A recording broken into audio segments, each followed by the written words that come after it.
Welcome everyone. My name is Andrea Saltelli. I'm Italian. I'm a researcher at the USA in the Open Evidence Research Group.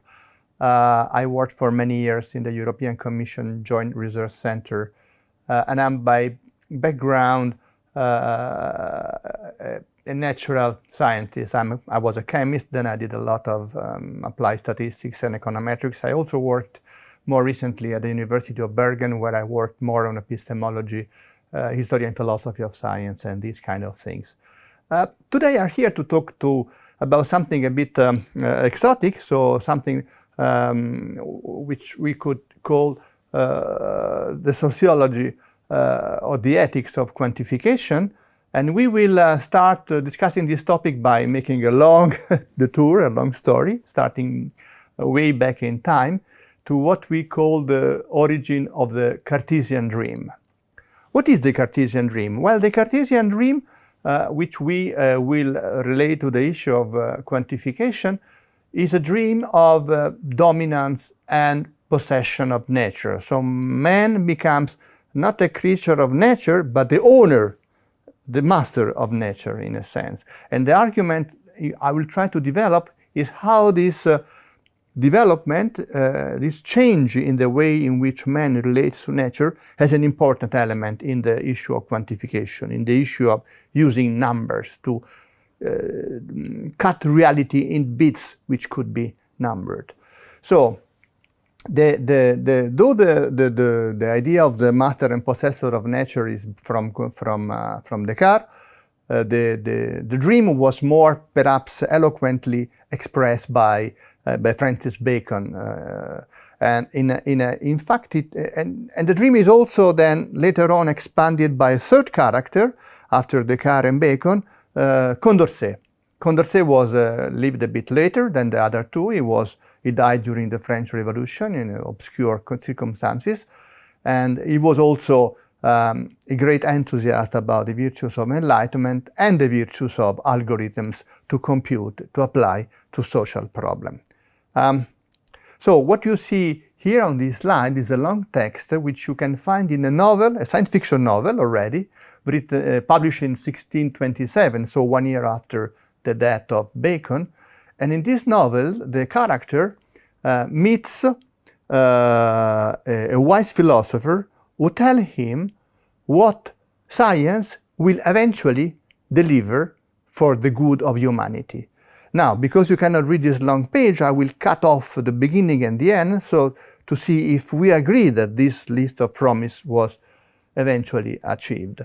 Now we read the beginning: the prolongation of life, the restitution of youth, we all live longer and look younger, the retardation of age is the same thing, curing of diseases, progresses in medicine, of course, mitigation of pain, of course, analgesics, maybe we even went a bit too far in that direction, more easy and less loathsome purgings. Obviously, in the age of Bacon, purging was not a very pleasant affair. They didn't have the pills as we do today. And then we go to the end of this page of promises, and this is natural divination. This is something we have to ponder a bit. What is natural divination? Well, divination, you all know what it is, you know, when someone reads the cards for you. Natural divination meant divination using natural philosophy, because scientists were natural philosophers at that time. So it meant predicting the future based on some kind of science, okay? So we could say that we achieved this because we can predict, for instance, the orientation of the axis of the Earth in a number of thousands of years into the future. We are less clever at predicting the economy of next week, no? But still we can say that in a certain sense, in certain disciplines, we have achieved tremendous progresses in natural divination. And then he has deception of senses, greater pleasure of senses. He finished with artificial mineral and cements, which you of course achieved, because if you look around you, everything which surrounds you is the result of some manufacture which has science and technology behind it. Curiously, if you read the page in its entirety, what I suggest you do eventually, because it's you can easily find on my slide or online, is that in the dream of Bacon, the modification of the human body was very important. The idea that bodies would improve thanks to science, even by modification of the body themselves. So something which we would today call transhumanism. So in a sense, Bacon was an early transhumanist. So the idea that you can modify bodies using artificial intelligence and nanotechnology and all those things about which people like Harari talk today. So the mission was accomplished. And now let's move to Descartes, the man who really, the owner of the dream, whose trajectory was quite curious. He was a good humanist. He studied with the Jesuits, I believe, and learned his Greek and Latin, his classic. But then he came to reject and refute all that, saying, oh, this is a waste of time, castles built on mud, a type of knowing which is only confusing and delaying. We should throw everything to the garbage bin.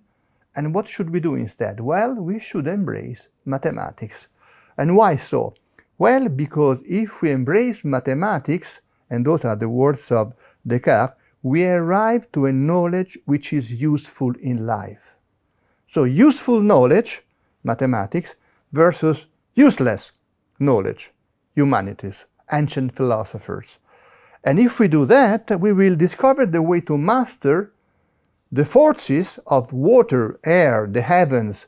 We will become the real lords and possessor of nature. So this is the famous sentence which everyone quotes from Condorcet, from Descartes.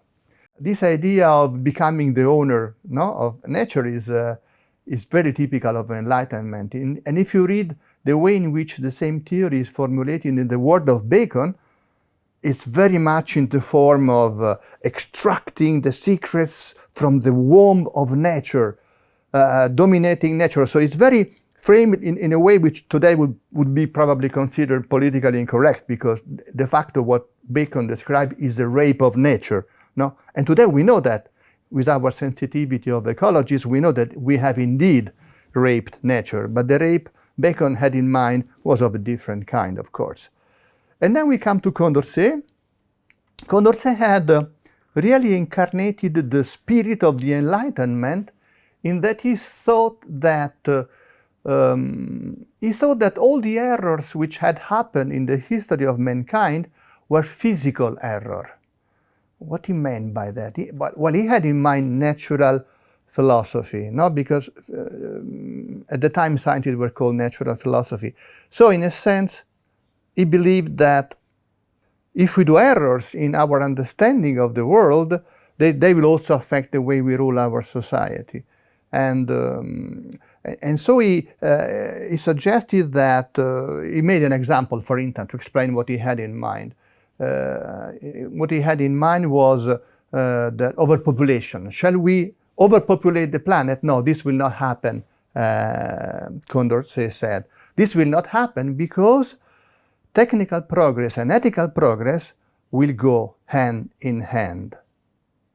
So this is really a powerful dream. No, this is really, the words are the words of Condorcet, but this is really the Condorcet, the dream of enlightenment, that we become technically more expert in everything, and we also become better people. So that's the idea. We become better people. We become ethically more responsible. So we will not overpopulate the planet, because we will understand that the happiness is not about crowding the planet with human beings. That's an interesting error. So as you know, this kind of Hegelian idea of the progress of the spirit toward better and more responsible individual was very harshly criticized in modern times, typically by the School of Frankfurt, for whose authors Enlightenment opened the way to fascism, to domination of men, to capitalism, and eventually to a new barbarism.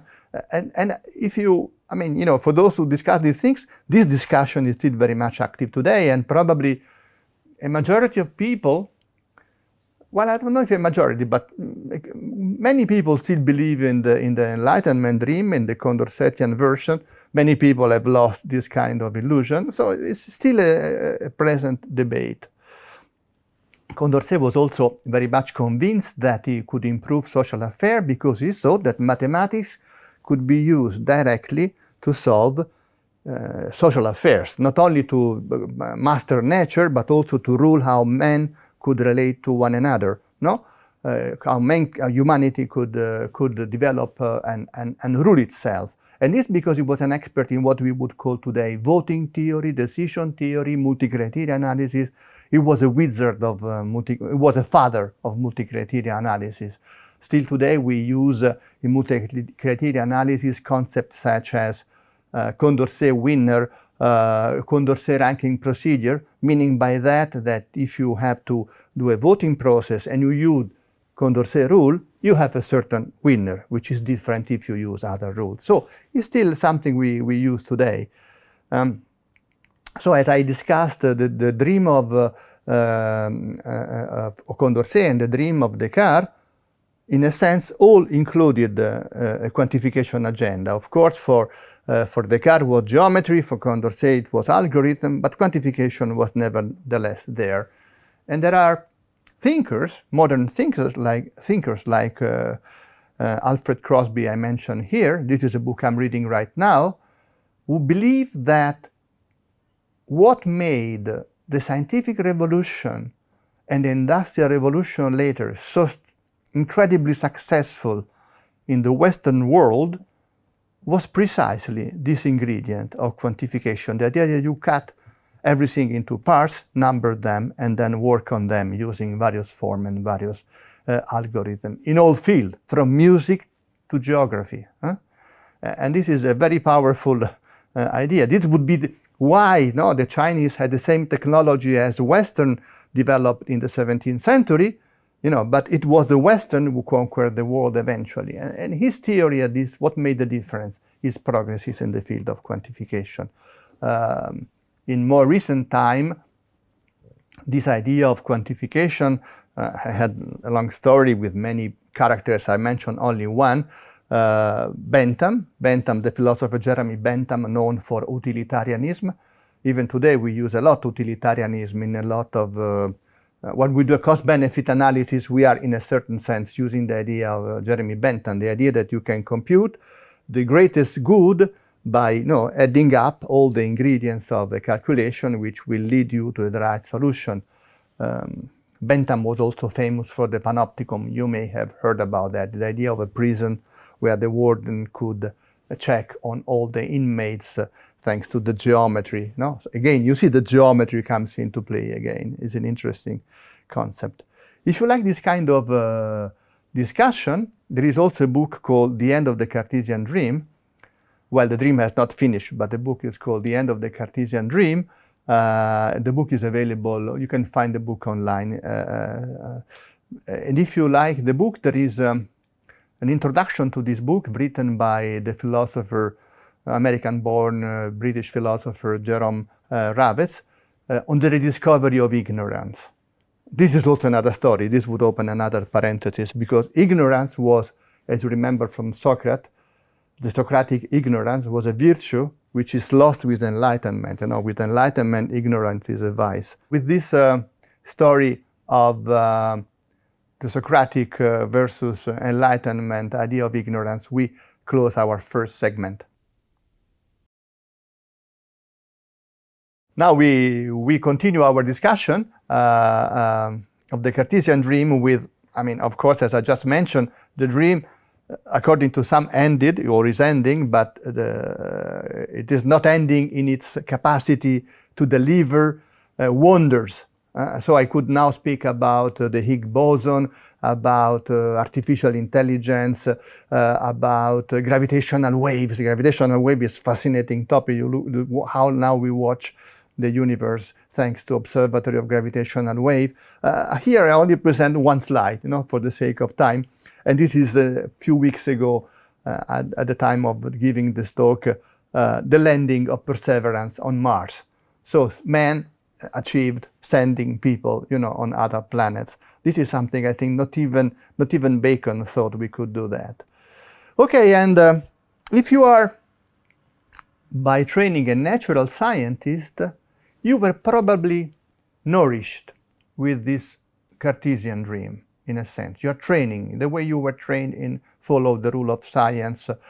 And Toulmin calls Stephen Toulmin, this sociologist of science, called the Cartesian Dream the hidden agenda of modernity. What makes us modern is that we share this kind of dream. And as I said, the dream was so successful that according to these other gigantic sociologists of science, Stephen Shapin, we have something like invisible science. So if you look around you, everything which surrounds you is the result of some technological achievement. No? Unless there is a plant in your office, which is natural, all the rest is not natural at all. So science and technology did it all. We live into science and technology, not to mention the computer and the cameras and all the rest which make this presentation possible today. So this is the invisible science of which we are surrounded. But let's now go back to the main subject of this talk, which is quantification.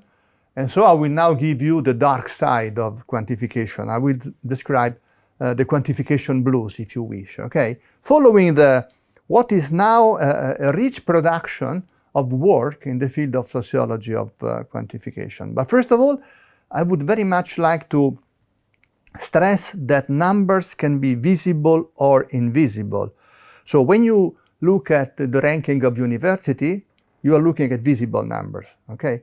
But when you go to the bank and you are not giving a mortgage because an algorithm has decided that you are not credit worth, those are invisible numbers, right? But still, they are numbers. So I would really try to treat all this universe of quantification as a single entity.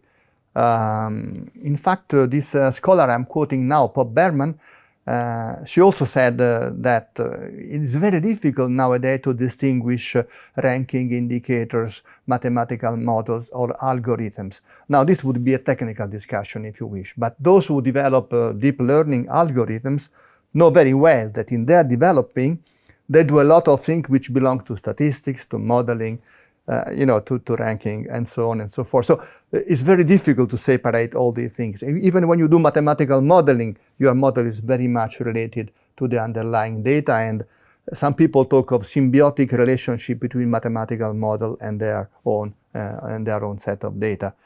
So, as I mentioned, there's been an explosion of work on sociology of quantification. And I will show you a number of books which I have read. I will tell you if I haven't read them. And these books, well, here you have a list. Rigor Mortis is a book on quantification gone wrong in medical science. So errors were made in the development of pharma, for instance, because of erroneous use of statistical tools. The Green Book, Useless Arithmetic, is about poor use of mathematical models and its consequences in regulatory science. The Tyranny of Metrics is self-explaining, it's against all this ranking of countries, competitiveness, doing business, university, you mention it. The Yellow Book, which is a book I really wish you could read because it's small, it's very clear, very well written by Katie O'Neill, and she's not a philosopher, she's a data scientist, but she's very deep into understanding the implication of what these data do to people. Stat activism is also very interesting. This is not available in English yet, but is we will say a few words about that. Trust in Number is a classic book on the relation between numbers and trusting in those who produce them. And finally, Alain Soupiot is a law person, a jurist. It looks at the problem of quantification in relation to quantification substituting for the law itself. And then there are other books. Quantification is about indicators of violence against women and human trafficking and how these indicators influence the issue which they treat. The Politics of Uncertainty is on how uncertainty is systematically neglected in most of these kind of quantification, deterministic quantification. We go back to the issue of ignorance here. This is a big book by Shoshana Zuboff, who is a kind of book describing us an impending dystopia, which is made possible by something she called the instrumental power, whereby the platform capitalism, GAFA, Google, Twitter, Facebook, and all these big companies, all these platforms are de facto conquering the world and creating a society which is then dominated by them. So thanks to this instrumental power. Engines of Anxiety is also another book written by Wendy Espeland. She is a very good sociologist of science, and this is about the damage done to higher education in the field of law by the existence of university ranking. This is an issue where I also worked for some time. Here I have taken some sentences from this book to give the flavor of what they say. So Wendy Espeland says numbers have reactivity. So you don't just throw a number into society. Once a number is thrown into society, it makes society, it makes change, it determines society. It's reactive, it's not inert, okay? For Engel-Mary, incumbent numbers affect what society will measure in the future. Think of GDP. We still use GDP, which was created in the 1930s for monitoring the business cycle, and we still use it today as a measure of progress because of a legacy. It's difficult to change. We have developed zillions of alternative indicators, but they don't have traction because we are so much used to GDP. And then for O'Neill, numbers create the environment which justify their assumption. This is a more subtle point. So the numbers, they also determine what is good and what is right. I can go back to the example of the mortgage I gave before. It becomes natural that the bank decide on your creditworthiness based on an algorithms, but this has ethical implication, you see? So the numbers, but this is justified. It's considered normal, that's the point. This is considered normal and is accepted, and hence society has, in a sense, changed. I mentioned Number and Trust, is a very famous work of Theodore Porter. It's a very readable book. I will not say I will not describe all the book, but I will focus on a key element of this book, and it's a point in which Porter tells us of the difference between the operation of les ingénieurs des ponts et des chaussées in France, which was a group of French engineers, and the US Army Corps engineers in the USA. And the story goes like that. These people studied fundamentally using the same knowledge, they read the same books, which, by the way, at the time were French books. Once upon a time, in the US, they had to read in French and in German to study, for instance, urban planning on one hand and economics on the other hand. So they studied on the same book, but they had very different trajectory. And this is because in the French society, the relationship between the engineer and society was regulated by trust. Even today, France is the only country in Europe which doesn't complain about nuclear power. Why so? Because Frenchmen, by and large, trust their engineers. At the opposite extreme, the US Army engineer operates in a very complex institutional setting with mixed state and federal competencies. So everything they do is written into rules which have to be followed mechanically. And when you have rules, as Jerry Ravitz would say, rules can be gamed. There is always a way of gaming the rules. So the story of Porter is, if you enjoy the trust of people, you can quantify in an intelligent manner. If you don't have the trust of people, you can still quantify, but your quantification is of a different quality. So this is a book I suggested everyone could read because it's small and clear. Weapons of Mass Destruction of Katie O'Neill. And she says that what makes this algorithm, she described together algorithm, ranking. She also does not believe very much in this distinction. And she says, well, very often there is an element of opacity. You cannot look under the black box, often because these algorithms are a trade secrecy. Let's go back to the example of the bank. If you ask the owner of the bank to show you the software on which his decision is based, he won't be able to do that because he's not the owner of this software. The software is most likely commercial.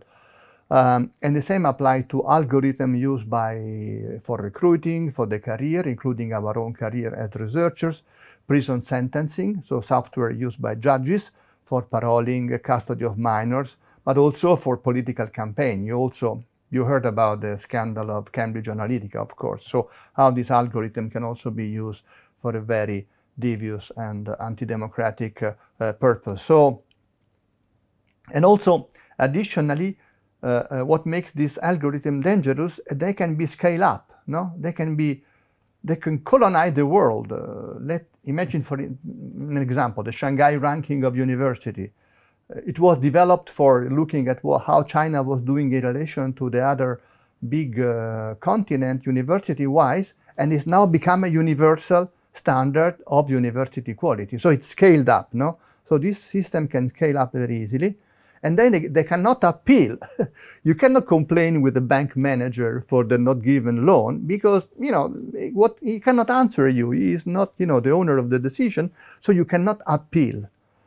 For those of you who are on Netflix, there is this small movie, Coded Bias, which was written by this girl. The character is this girl you see in the slide, who was, in a sense, started her work reading the book of Katie O'Neill, and this is all about rejecting and fighting against facial recognition software. The story is that she discovered that being black, she couldn't sit in front of the computer and be recognized because the computer did not recognize black people.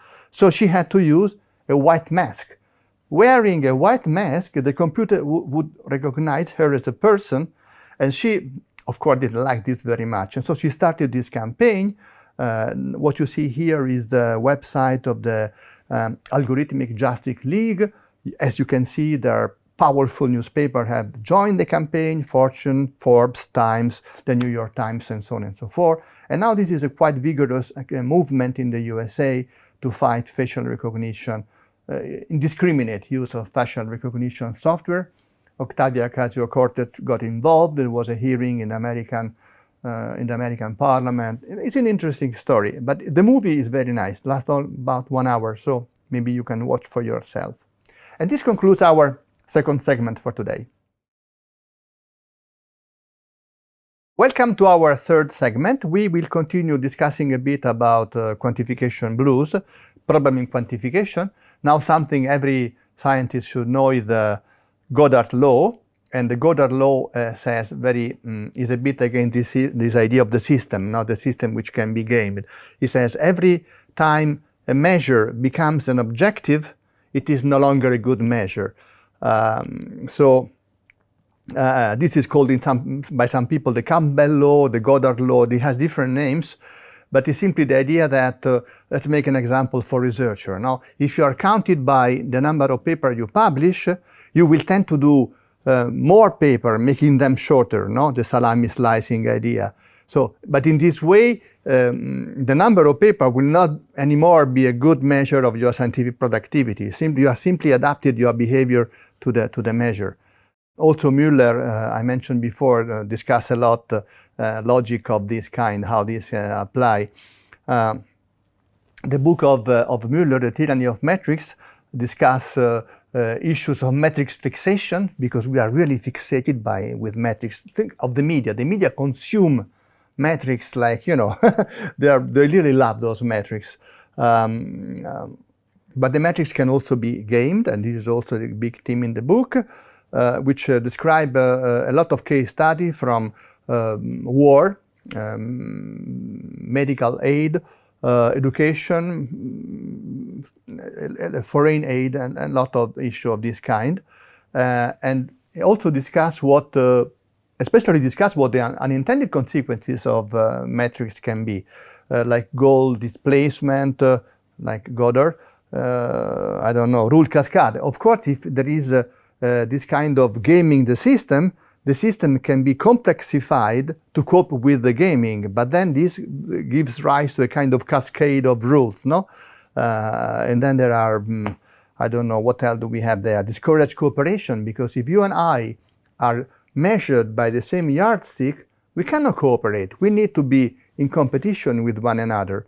And so this would bring the discussion to the new public management theory and way of measuring the efficiency and productivity of work, and so on and so forth. So for this reason, Müller finished his book with saying, okay, so when you develop a quantification system, consider also the possibility that the best use of a matrix might be not to use them at all, at least as a possibility, entertain this possibility. And this would be by thinking of the possible consequences. I promise to say a few words about stat activism, and this is a current of sociology of numbers which come from the French school, which is very powerful. There are great scholars in this, like Bourdieu, Desirability, but even Latour, if you wish. Here is Pierre Bourdieu.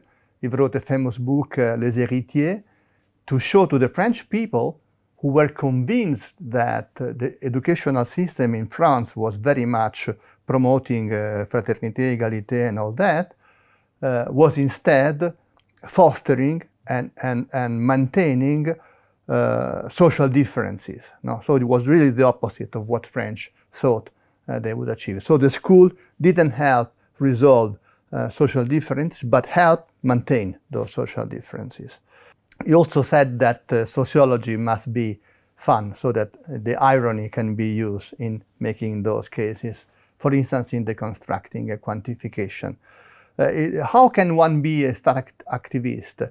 There are a number of ways of doing this. One is gaming the metrics, so using to your advantage the law of Goddard, no? So if you are a victim of a new public management measuring by objective strategies, what you can do is to game the objective. For instance, this is done typically by the policemen in New York. They are judged in their performance using an algorithm called CompStat. And what they do is to change the way they report crimes. So they change to make their precinct or their department look better by changing the way they report crime.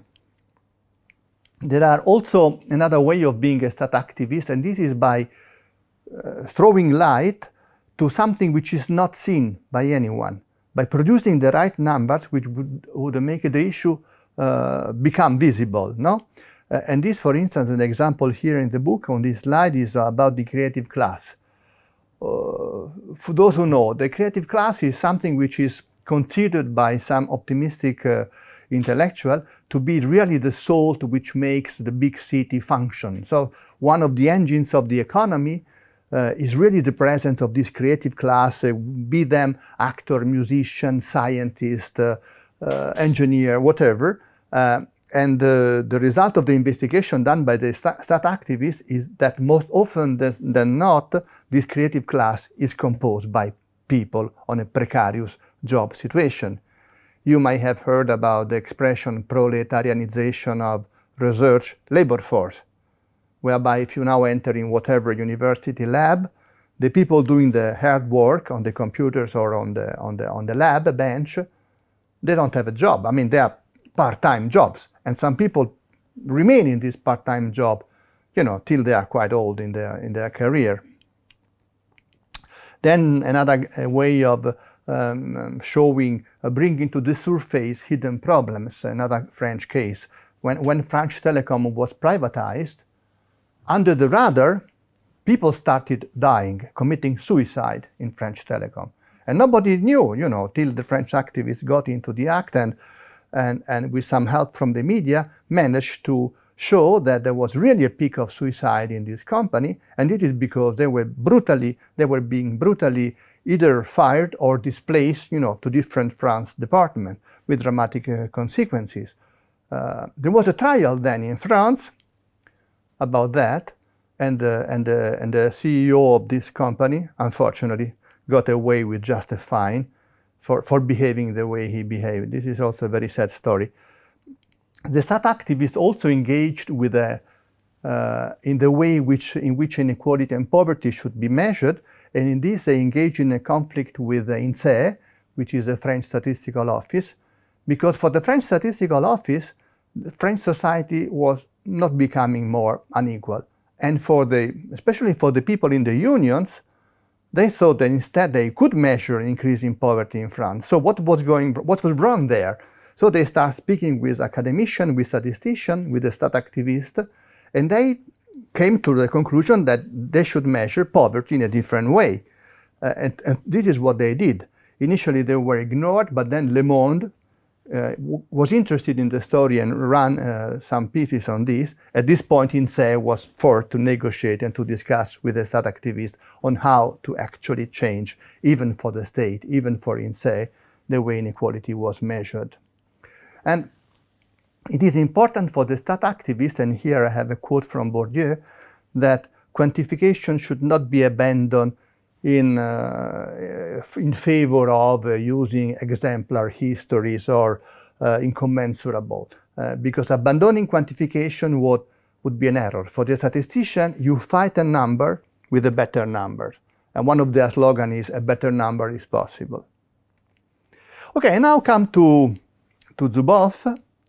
And she has, I mentioned her already about the idea of the instrumentarian power. Now, this power whereby combining cognitive psychology with the possibility of running on platform experiment in real time involving millions of subjects, you can really come to acquire on people a power of domination, no? Pushing them, or pushing a certain fraction of them, which is also very useful, to do things in a certain way or to do certain things, okay? Like consuming certain good, voting in a certain way, and according to Zuboff, this is increasing even more existing inequalities and creating a new form of capitalism, which she called surveillance capitalism. The idea of Zuboff are to a large extent shared by these French sociologists and investigative journalists who really demonstrate how even industrial powers are using the tools of cognitive psychology together with information, with artificial intelligence and algorithms to dominate society. The French, I cannot go into much detail into that now, but the French author talks about the trollization of the public space. You know what is a troll? A troll is a person who acts as if he's an innocent user of Twitter or Facebook, but is in fact used to pursue a certain agenda and being paid for doing this, most often by private interest. Okay, so again, discussing the implication of algorithms, I'm sure you have heard a lot about about ethics of algorithm, developing ethical algorithms. And according to Louisa Moore, this is not really achievable.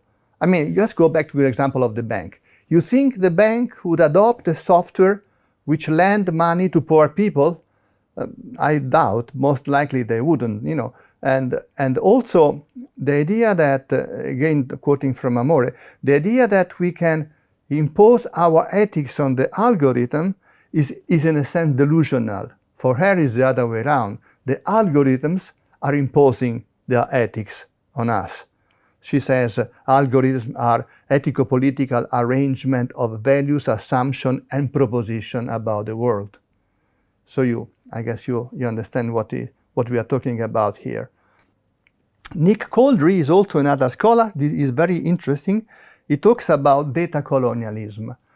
In this case, colonialism is not to be intended like something north-south, but about the idea that we had previously some space of our being or our existence which were private. Our leisure time, you know, our reading, playing, listening to music, talking to friends, and so on. And this space have been progressively colonized by, obviously, platform capitalism, and they become something which can be a commodity. So our space is being commodified, no? And so our life is being de facto colonized by those powers. This is also an interesting line of research or at least an interesting way of looking at this. This concludes this segment of the presentation of today. Thank you.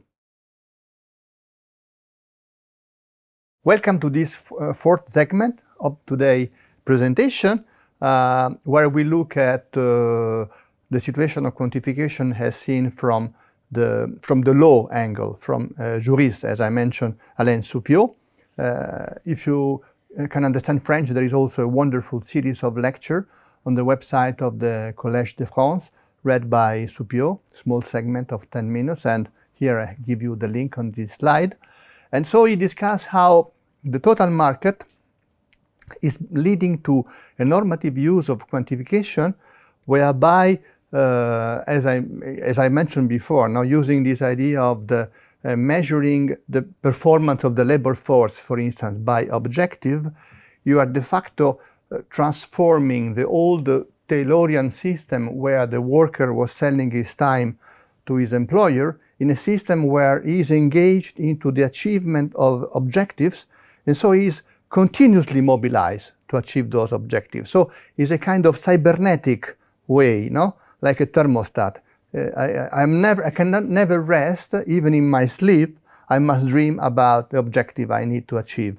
And again, all this is based on the idea that you can compute the efficiency using a system of measurements.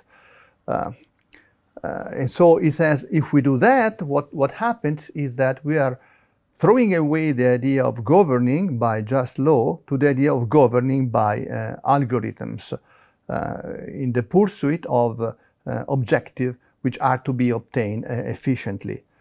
And the conclusion, very pessimistic, which is reached by Suppioi, that if this happens, as again I was saying, you cannot appeal. So you are becoming powerless, and because we are becoming powerless, society overall enter into a process of re-feudalization, whereby the only things you can do as a society, as a person, but maybe even as a country, is to seek protection from a person or a country more powerful than you are. For those of you who are economists, for sure you are aware that in economics there has been a very lively debate on the mathematization of economics. I have a few authors here who have discussed this. This is not a specific subject for today's lecture, but let me mention Paul Romer. Paul Romer, for instance, wrote a lot about mathiness. What is mathiness? We like a mathiness. Mathiness is when you, in developing economic models, you hide behind economic theory and mathematics what are instead normative positions. A position about how society should be ruled, and this is again the great discussion on neoliberal order. The idea that the implication of the neoliberal model, and then end up hidden under models such as the dynamic stochastic general equilibrium models. This is also a point made by Philip Mirowski. Eric Reiner talks about cyclical period of mathematization of the economy. Also, Wolfgang Drexler wrote on what is happening when the economics becomes quantified. So this is an issue for those among you who are economists and want to read more on that. Here is a paper I wrote recently together with some of these people, including Eric Reinert, but also Jerome Ravets, which I mentioned before, linking the Cartesian dream to the Ricardian dream, where the Ricardian dream is a dream that, the famous theorem of Ricardo on trade, whereby the principle of comparative advantage, whereby if I sell banana and you sell Mercedes, we can happily trade and we will, of course, in due time become equally rich. Everyone knows that this is not perhaps the case, and this is perhaps one of the most flagrant, most dramatic contradiction in the way we understand economics and rule the world following economics in the present society. So the point is that, contrary to what I said so far, the prevailing vision in society, what we could talk the prevailing socio-technical imaginary, is quite different. First of all, you will ask, what is a socio-technical imaginary? Well, I'm using an expression from the sociologist Sheila Jasanoff. She's a sociologist of science, and she talks about socio-technical imaginaries is about how we conceive that our future will be influenced and possibly improved by technology. So how we have this expectation of where technology is leading us, our socio-technical imaginaries. And of course, most socio-technical imaginaries present in today's society are optimistic. I have here a book by Aaron Bastani on artificial intelligence and nanotechnology eventually allowing automated luxury communism. I have the Harari, who talks about the wonders of transhumanism, whereby we shall produce a new brand of man, a new race. You know, we will go beyond Homo sapiens because we will modify our bodies. And according to McAfee and Bjornolfsson, who are two technologists, the world should embrace this platform technology because this is the way to go, and this is what will lead, progress and well-being for everyone. Which, of course, is a very difficult position to handle, to hold on to, but it is practiced in society. Also in quantification, we have a prevailing positive idea of the benefit of quantification. You might know Carl Sandstein. He wrote many books on the issue of quantification, on cost-benefit analysis. He is famous for the theory of nudging, so the theory that you can gently push, using behavioral psychology, an appropriate algorithm, people toward choices which are beneficial for their own good. And he has this strange idea that when people disagree, this is most costly because we don't know the fact. Because when they know the fact, they would eventually agree. This is also a very interesting viewpoint.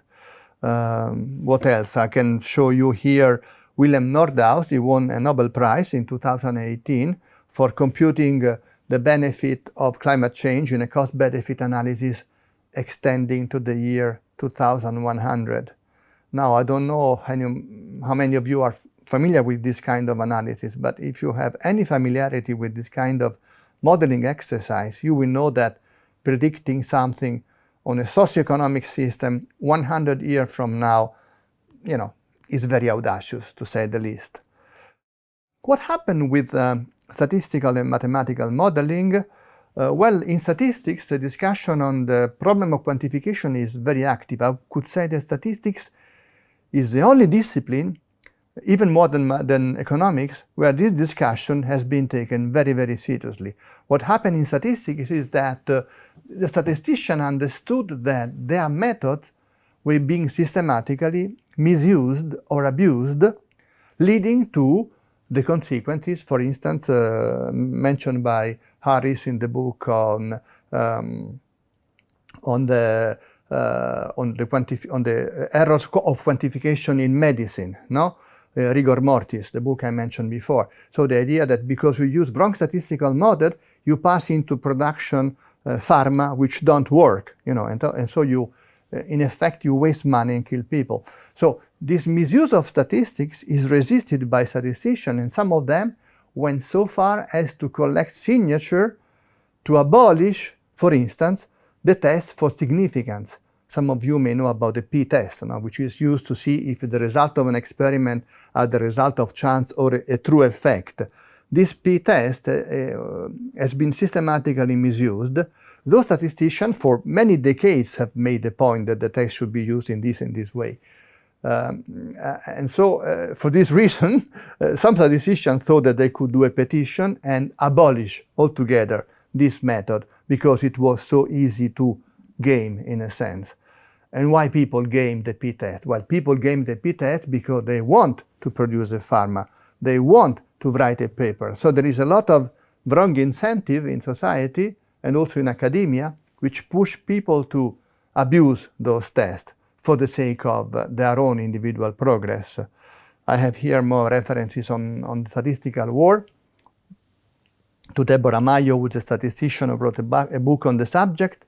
I also wrote an article together with Philip Stark, who is the Dean of Statistics in Berkeley, on the subject, if you're interested. And we talk about cargo cult statistics, so to give the idea that there are a lot of statistics around which are really not good at all. And I think we can stop here for our fourth module of today's presentation. Thank you. So we now start with the fifth module of this talk, which is about mathematical modeling, which is the field really closer, in a sense, to my expertise. We follow the outline of a paper which was recently published in Nature on good rules suggested rules for a correct use of models by both modelers and society. These are the authors. You can, see quite a mix of different profiles among the authors, including philosophers, epistemologists, historians, political scientists, and modelers, of course, and statisticians. So it's a quite rich spectrum of discipline which were brought to bear on this kind of manifesto for good way of doing mathematical modeling. And the occasion for this work was COVID. Because as you may have noticed, with COVID, mathematical modeling has exploded in the public discourse. So you may remember that we were discussing flattening the curve a few months ago, the idea that we should try to control the speed of expansion of the epidemics. And so everyone started talking, also some jargon linked to models, and with greater visibility came as well greater power, but also controversy. So power was evident. Those of you who follow this kind of information may have seen that both Boris Johnson and Donald Trump used to justify the measure of containment when they eventually took those measures on the result of a mathematical model run by the Professor Ferguson at the Imperial College. And so, as you see from this slide, this is really at least this politician made a big show of claiming to be following the science in taking their decision. Of course, those people on the opposite political front, or anyhow, who didn't like the adoption of this containment measure, attacked the mathematical model themselves, saying, "Oh, I vomit when I hear about mathematical modeling. This is a very right-wing pundit." But also some academicians started talking about mathematical models as public troubles. So mathematical model, because there was a big discussion on the model of Ferguson. Why was it used? Was that the right model to use? Some people, including me, have reservation because that was not a model for suggesting policy, but rather a model for studying the evolution of a pandemics. But with this is you can read the original article if you are interested in this discussion. So finally, this is those are the 5 rules which we eventually suggested, to have it very condensed. Again, the idea is that those rules are not just for modelers, are for the system, modelers plus society, how this system should work in a kind of, I could say the word, not exactly co-production, in a sense co-production, but also co-use. We use the word somewhere in the article, reciprocal domestication, between these two actors. And the first rule is to mind the assumption, because mathematical models dramatically depend on what you put into them. Those are the assumptions which you use. So every mathematical modeling is in a sense conditional, is a kind of conditional knowing, okay? And there are in this assumption a lot of problems. Very often assumptions are put in and then forgotten. So people forgot what assumptions were put there. Sometimes the structure of the mathematical equation which compose the model called for parameters about which we don't know much. So you have to make them up in a sense. Of course, if you wanted to get an appreciation of the impact of this assumption, you would have to run what is known as an uncertainty analysis, a kind of propagation of the uncertainty from the input to the output, and the sensitivity analysis, which would point the finger to those individual assumptions, uncertain assumptions, which are more important in generating uncertainty in the output. Though these kind of procedures are laborious and very often they are not done, or they are not done properly. If you yet engage in those activities, running a proper global quantitative uncertainty and sensitivity analysis, you may indeed have find interesting discoveries. I have here an example of a recent paper led by one of my collaborators, where we revisited the prediction of how much land we will need for irrigation in 2050, looking at existing estimate, but then engaging into this error propagation analysis, which is the black curve, the histogram, while the dashed lines are the prediction from different important mathematical models used to do this analysis.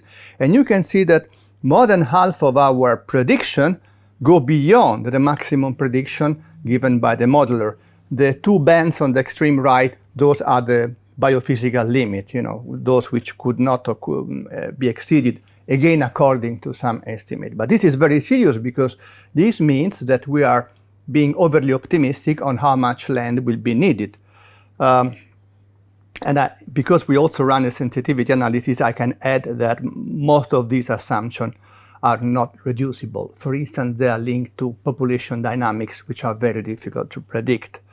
I mentioned that sometimes you need to put into the model, a variable or parameter of which you don't have an idea. And this man, John Kay, who is an economist and editorialist of the Financial Times, has a very interesting case about a model which is used in the UK for transport policy, WebTag. WebTag is a family of models rather than a single model. But if you look at how the model operates, one of the factors which you have to give to the model as an input is how many people will be sitting in a car 20, 30, 40 years from now. And clearly, who can know, how big the car will be and how maybe the cars are all empty because they are self-driving. I mean, it's really difficult to make a prediction on average occupancy of a single car decades from now, given that this is very much technology-driven. I could talk about that for hours, but if you are interested, this little book of Orin Pilke Jarvis contains many interesting examples of this kind of conundrums, modelers using assumptions about which, in fact, they don't have much of a handle. Then, of course, they produce a prediction, but people who are not, practitioners don't know how volatile this prediction may be. And I must say that the people who are into the craft, the people who do this work for a living, they know these things. Econometricians typically know these things. The late Peter Kennedy had the 10 commandments of applied econometrics, and one of the 10 commandments is to confess in the presence of sensitivity analysis. Why this expression confess? Because if you are a modeler and you do this kind of work, you're confessing to your users how uncertain you might eventually be. And other econometricians, I have here Lemmer, also reflect on why this is not done. And they say, well, this is not done because sometimes it's distracting, because you show that you are very uncertain, so much uncertain that your prediction is not very useful. And for this reason, in order to show instead that progress is being achieved, you kind of, gliss on this kind of analysis. So it talks about a fanatical commitment to fanciful formal model. There's a big discussion about that also in economics. We mention this maybe later. Cost-benefit analysis, which is also some kind of modeling, is also famously rich in this, let's say, sensitivity to the assumptions. So depending on how you build it, you can prove often, not always. You can prove many different things. And if you want to know more, this is a classical book by Theodore Porter, Trust in Numbers. And the second point tackles what we call the modeling hubris, the model, how shall we call it, optimism. Modelers are often in love for their own creature. They want to make it more beautiful and they want to make it bigger. But making the model more complex may make the model less relevant in a sense. So the tendency is to say that the good intention is to say, I will make my model better and more complete so that I will describe reality better. What is the problem with this kind of approach? Well, this kind of graph, if you increase the complexity of your model, initially you improve its descriptive capacity, but in order to do so, you have to include more parameters, which their own error, and eventually this makes the error grow. So you have a kind of, this kind of smile curve, and eventually when you find yourself on the right-hand side of this curve, you are into the hubris region. You have built a big model, but its predictions are really very much uncertain. If you're interested, if you're a number cruncher yourself, this is a paper which we just submitted where we try to put this kind of graph, which is a kind of a conjecture. to a mathematical testing by generating large families of mathematical functions to demonstrate that if you increase the number of parameters in a model and the way in which these parameters talk to one another, if the technical work is interact, you will have more and more of this uncertainty building up. So we try to prove some empirical testing of the conjecture that there is this kind of trade-off. And this stops the fifth module. Okay, we continue our discussion about mathematical model with this sixth module. Now we talk about the issue of framing. What does it mean, framing? Well, to develop a mathematical modeling, you must have to start with a problem. But which is the problem exactly? Many people may have different idea about what the problem is in terms of the characteristics of the system, its social component, and many things which enter into the construction of the model. Very often this construction implies also view about common goods to be achieved, what is the direction of progress, and so on and so forth. And then there is also the issue of who shall be the user of the model. This is also something modelers keep in mind. So there are these two variables, purpose and context, which weigh heavily in the way a model is developed, and this should also be expressed, made visible, very often the model reflects, as it is natural, the discipline, not only the worldview, but also the disciplinary orientation of the developer. So some people, the economists may be more attracted by a cost-benefit analysis, while the social scientist is more attracted by a multi-criteria analysis. I'm making this just to give you a flavor that they would also use different mathematical tools to go about their analysis, which is perfectly normal.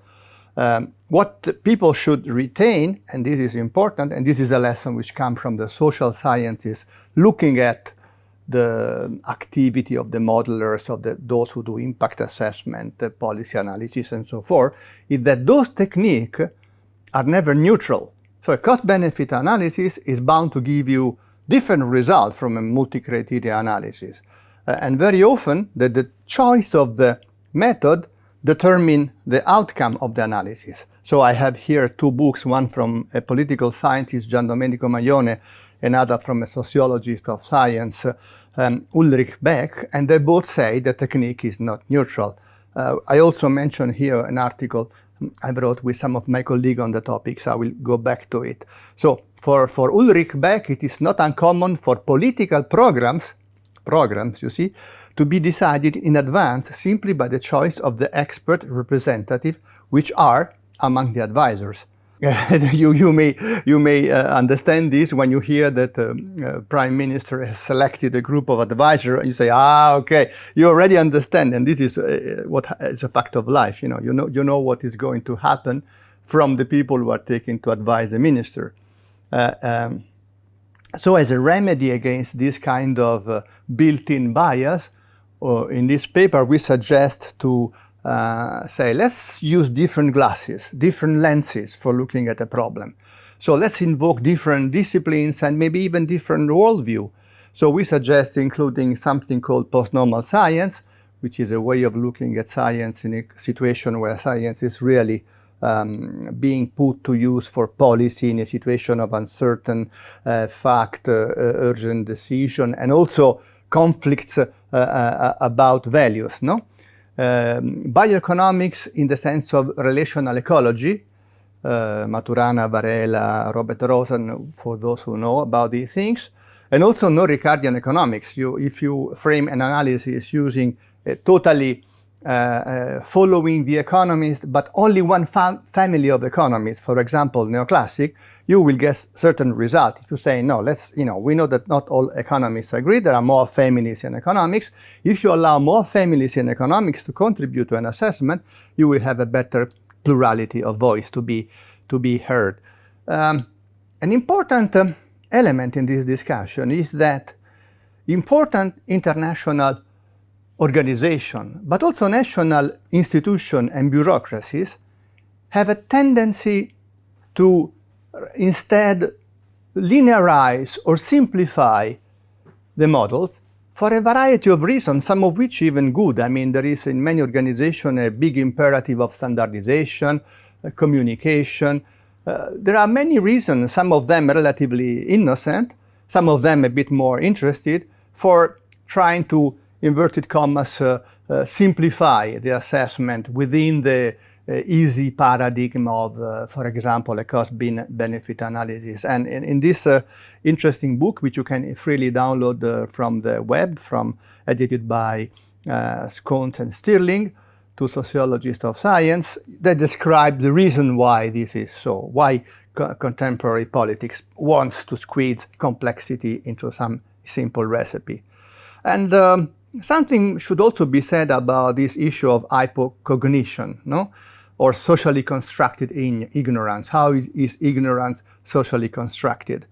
I refer here to the work of Steve Reiner, who has written on that, and how this feeds into the public discourse. And Reiner has illustrated 4 possible strategies which society developed to cope with some kind of knowledge which they find uncomfortable. So one is denial, there is no problem. The other is dismissal, the problem is small. The other is diversion, no, the problem is something else. But there is also a strategy which is model-based, and for this I illustrated here, which is called displacement. You build a mathematical model, and instead of looking at reality, you look at the model. The model becomes your kind of inspiration. So, for example, if the model tells you that progress has been achieved, you tend to follow that and not to see if progress has been achieved really in the system which you are studying. So the focus now is the model, not the system you are studying. An example is given in this paper of Reiner about the Chesapeake Bay program, where they try to monitor the load in nutrient, nitrogen and phosphorus in a given basin, but they, instead of measuring this, they kind of look at model prediction. And this is again a danger which is there. There are more examples of this in this other book edited by Sarevich, Spilke, and someone else. For example, the model Genesis, which is used in the US by the US Army Corps engineer for coastal erosion. Again, also in this case, the intention was to give the impression that you could model how different storms modify beaches or coastline, so that you can plan intervention of reconstruction. What's wrong with this is that these events of coastal erosion are almost totally determined by extreme event, so from the very big storm. Now, this distribution of storm is typically non-normal. It follows some kind of power law, and trying to model a process driven by statistical law, which are with so-called fat tails, where the unlikely event, are still likely, is very difficult indeed. So the criticism of this book is that this modeling activity really is not terribly useful, doesn't have much to say on the real system. Another point which society and modelers might jointly consider is what are the possible consequences of a given model activity, positive as well as negative, because quantification may backfire. Of course, the first things which will come to your mind is the case of the financial product. Many people discuss how the models developed by the so-called quants, so which are the econometricians who look into financial econometrics.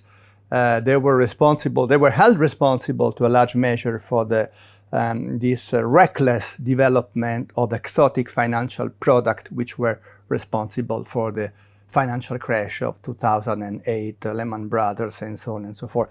There is a rich literature on this topic. You can study the copula form, the optimism of this pricing model.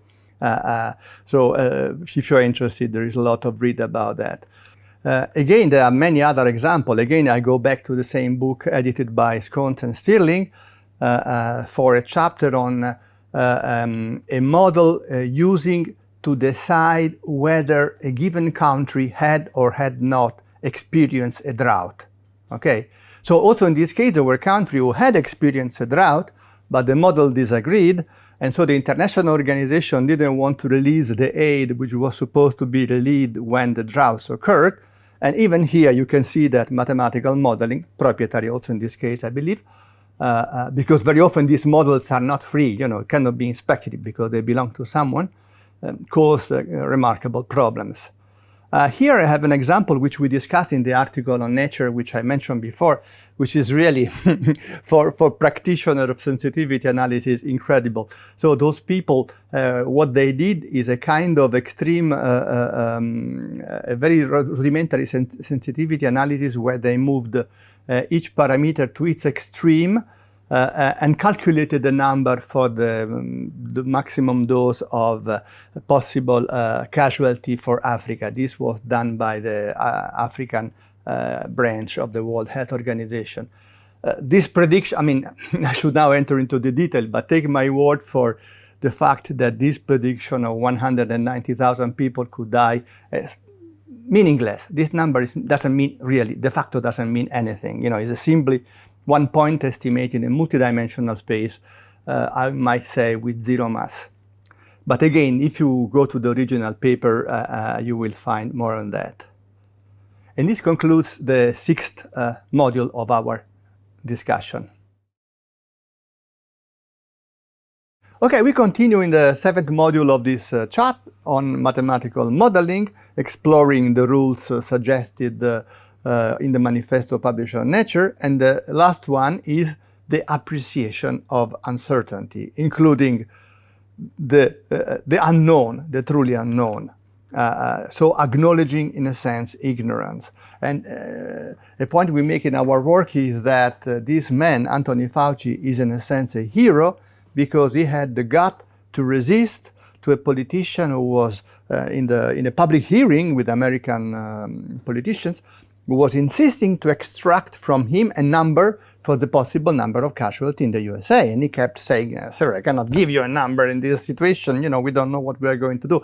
At the end, he exploded and said, there is no number answer to your question, which is the correct answer to do. But, it takes some courage because, the politician, he said, he wanted a number because, as we discussed in other part of this lecture, numbers are very useful for synthesizing, capturing, anchoring the discussion. But he said this discussion can be anchored to any number. As we already mentioned in this book, which was from Müller, it is for this reason that when you are very uncertain, maybe you should not use a quantification. This is not against quantification in general, but only to be aware that when there is this really danger that the quantification may backfire, it is better not to do it. And if you want to read more, this is another book which is freely available on the internet. You'll find a copy on my website. There is a preface to this book written by the philosopher Jerry Ravitz, who talks about the rediscovery of ignorance, because in a sense, with enlightenment, we have lost this appreciation for ignorance, which was a pillar of our philosophy before, Socratic ignorance, no? Docta ignorantia, no? The really philosophers understood that ignorance, or the awareness of one's own ignorance, was a kind of achievement of a philosophical reflection and not a problem to be solved with some rapid number crunching. So this need to rediscover ignorance, because if we know well what we don't know, we can have an idea of where we should focus our effort, among other things. So I mentioned this paper before, where we also try to offer help to tackle some of the issues mentioned in the manifesto. And I want to share with you some of those in relation to the use of evidence for policy, evidence-based policy. Though we already mentioned that very often this becomes policy-based evidence for non-political reasons. So we make a reference to the work of Nassim Taleb, which I'm sure many of you have read and love, when he says that we should perhaps proceed via negativa. What does he mean, via negativa? Instead of focusing on what will happen, try to focus on what cannot happen. So instead of predicting what will be, predict what has no chances of being. Why so? Because if you do this in a context of policy analysis, you can rule out a number of options. So you already led toward those options which are not totally forbidden. And those the words I report here are those of Taleb himself. He says, we know better what we cannot do than what we can do. This is the normal fact of life, no? And also, when we remove possible ingredient from our spectrum of choices, normally we don't do as much damage as we add. Because when we add, especially when we add untried things, now we may run into the possibility of unwanted consequences. We could elaborate on this point using the example of geoengineering, for controlling climate. Should you go for new things in geoengineering or try to remove things using more tested and tried approaches? Okay, this, to give you an example. So we say, how do we rule out things? Well, we want to do this in a structured way. So we say, well, first of all, there is feasibility. Make an example. Do we have enough lithium to electrify the entire transport sector? This, if we know that we don't. So we don't even plan. No, an analysis of this kind was done for the UK. It was proven that there was not at the present stage enough metals for lithium, cobalt, and others for electrifying only for the UK the entire transport service. Viability is the second criterion, and this has to do with social norms, no? And social cultures. For instance, you will see that adoption of a tracking system works very well in South Korea and very bad in Italy, because the culture of those countries are different, and so different activities can or cannot fly in different countries and culture.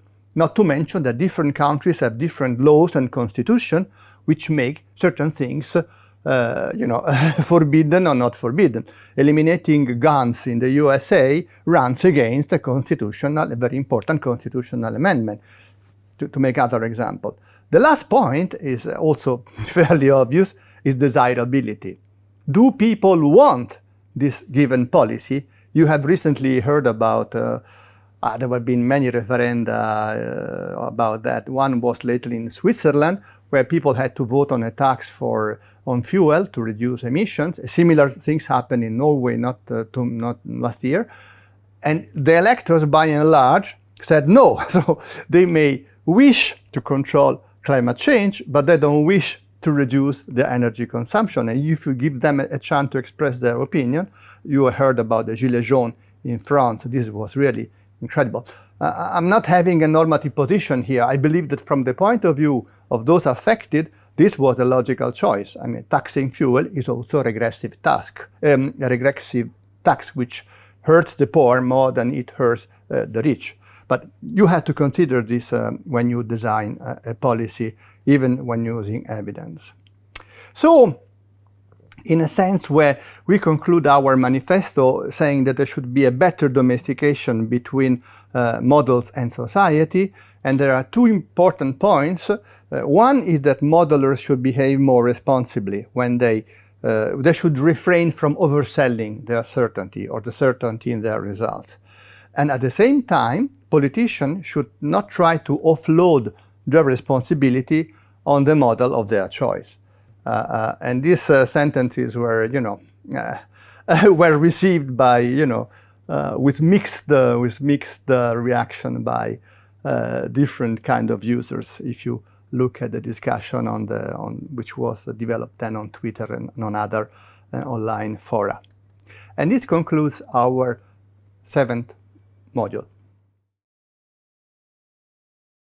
Okay, we conclude with the 8th and last module of this discussion, with going back to the general issue of quantification. And I want to share you with other paper or manifesto which I wrote with some friends in the Institute for Innovation and Public Policy at the University College of London. This is the institute led by Mariana Mazzucato. And what we do in this kind of paper, which is very short, is just to say that we should pay much more attention on how quantification is ruled, how quantification is developed, and we should really look more carefully into sociology and ethics of quantification. We make reference to a large existing body of literature, which I mentioned at the beginning, saying that the world is really structured by the numbers. So the real is constructed with a number, and those numbers, as we discussed, are seductive. You know, everyone wants it, like the politician. They are performative, they change the real. They give epistemic authority, we discussed this as well. And so it isn't even the idea now that it is impossible to govern a state or even to contest the government without numbers. And a last point, which is very important, number, because they confer epistemic legitimacy and power, they also may create or contribute or reinforce existing power asymmetry. Those are reasons why we should be very careful about how these numbers are produced and used in society. Also because another important element is numbers illuminate a given issue. So if I can provide a number which describes a reality, this piece of reality gets the attention, no? But why other parts of the same reality may remain hidden. So in a sense, this is one more reason why we should be careful to where we want to draw the attention of people. We mentioned before how the stat activists in France, use numbers to call attention of people to different issues. For the sociologists, this is fairly obvious. Dewey, the great American pragmatist, has written a lot about this issue of using also numbers for a process of social discovery. So there are phenomena out there in our society or in our environment or in our health which are unknown. Society doesn't know about them. We have to discover them, and so scholars can assist in this process of social discovery, among other ways, by producing numbers which capture this reality. Here, again, in this paper, we mentioned dangerous numbers. So where a number can do damage, and this is in medical research, there are books about that. In higher education, rating, rankings, very damaging. Even in the governance of science, because all the scientists are very much aware that their system based on impact factor, age factor, is very counterproducing. Finance we mentioned already, but also, again, for this process of bureaucratic linearization, simplification, which we discussed already, the numbers produced by international organizations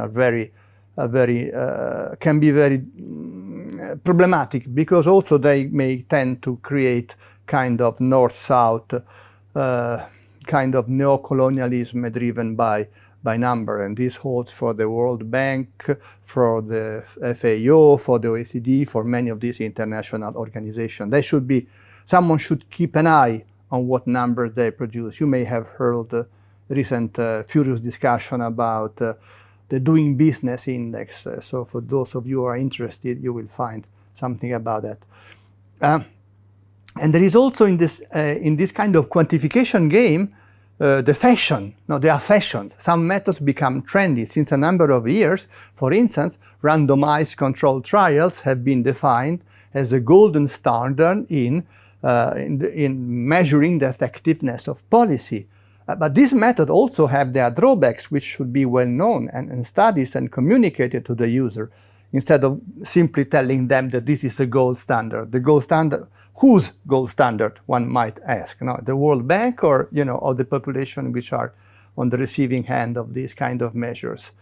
And very often, the sophistication of the econometric technique you employ it to make a case for a given policy hides the normative interest of those who produce this policy, either the institution or the researcher themselves. For all these reasons, we have made a parallel between the recent discussion which was had on gene editing. They said, gene editing has become so dangerous that we should have an observatory about gene editing to keep an eye on what's going on. And this is an initiative which has been taken, among others, by sociologist Sheila Jasanoff, whom we mentioned already in our talk. And we say, but numbers can do, also considerable damage, even perhaps more than biotechnologies themselves. And for this reason, maybe what we want to do is to create an observatory for these numbers. We haven't done this yet. This is just an idea we are discussing, but if you look at what already exists on the ground, there are many organizations and initiatives to do precisely that. For instance, the French CNRS, Conseil National de Recherche Scientifique, already has a project called Society for the Social Studies of Quantification. There is in the University of Cardiff a data justice lab, so to fight this kind of data colonialism or kind of algorithmic feudalism or this kind of phenomena. We also mentioned during this talk the Algorithmic Justice League in the USA and the European Parliament as a group studying artificial intelligence. So there are already many initiatives and more could be developed to increase the awareness of society in relation to this important protagonist of our public life, exactly numbers. Okay, I'm finished. If you want to find more, all my papers and resources and books you can find quite a rich set of information on my own website, which is very simple, it's just my name. If you go under resources, you will find all my presentation, including this one, but also books, articles, which are free for you to download. Thank you for your attention.